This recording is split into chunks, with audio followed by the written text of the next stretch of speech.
नाज़रीन ज़िक्र कयूं पिया त आवाज़ टीवी जे ऐलान खां पोइ 4 डिसंबर ते सक़ाफ़ती ॾियारो मल्हाइण जूं तयारियूं ज़ोर शोर सां जारी आहिनि। कराची डिवीज़न जे ज़िले ओलह में टेंट सिटी में ॿोर मुतासिरनि लाइ सक़ाफ़ती प्रोग्राम मुनक़िद कयो वियो। इन हवाले सां वीडियो लिंक ते तफ़सील ॿुधाइण जे लाइ असां सां गॾु आहे आमिर सुप्रो।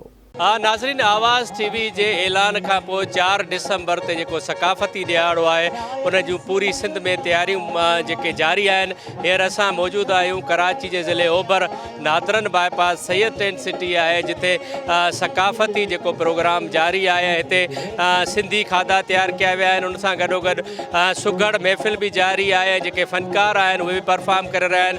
अचो त पाण हिते ॻाल्हि ॿोल कयूं सुघड़नि सां, उन सां गॾोगॾु फ़नकारनि ऐं तयारु कंदड़ जेके औरतूं आहिनि जेके देसी खाधा तयारु कया अथऊं, त उहे सक़ाफ़ती ॾींहं बाबति उन्हनि जो छा चवणु आहे? खाधा तयारु कया आहिनि असां। बिह पालक कया आहिनि, पली पालक कई आहे, साग कयो आहे, बटालू कया आहिनि, अवा ताहिरी कई आहे, ॿियो बुसरियूं कयूं आहिनि, मानी कई आहे।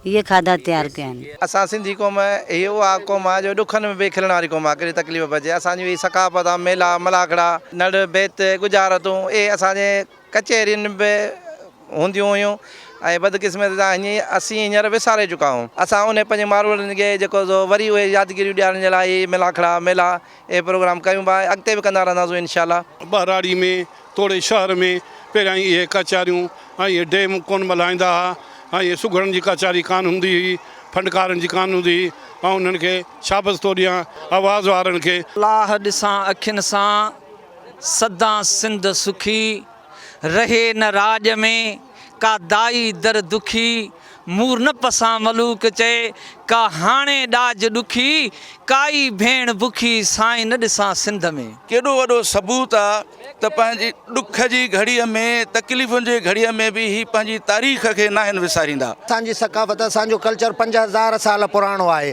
ऐं हिन कराची जे अंदरि अहिड़नि प्रोग्रामनि जी असां पंहिंजे कल्चर खे उजागर करण जी तमामु सख़्तु ज़रूरत आहे। मां ही बुसरी तयारु कई आहे, सिंधी बुसरी, देसी बुसरी आहे।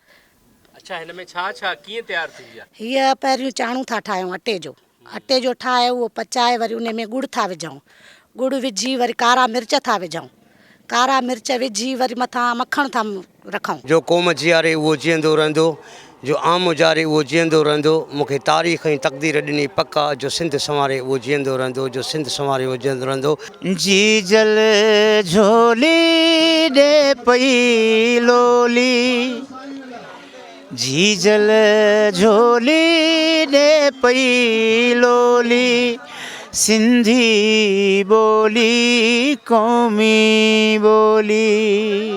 हाँ बिल्कुलु, बरसात मुतासिरनि ऐं ॿोॾि मुतासिरनि पारां जेको ही सैयद टेंट सिटी आहे उन में मुख़्तलिफ़ देसी खाधा तयारु कया विया आहिनि, जंहिंमें पली साग बिह मच्छी ऐं उन सां गॾोगॾु जेकी ताहिरी आहे उहा बि तयारु कई वई आहे। ऐं हिते मौजूदु उन्हनि जो चवणु आहे, अॻवाननि जो चवणु आहे ऐं जेके हिते मौजूदु सुघड़ आहे उन्हनि जो चवणु आहे त 4 डिसंबर असांजे लाइ ईद जे ॾींहुं बराबरि आहे ऐं हिन जी तयारियूं जारियूं आहिनि। हीउ जेको भरपूर नमूने सां 4 डिसंबर खे मल्हायो वेंदो। जी।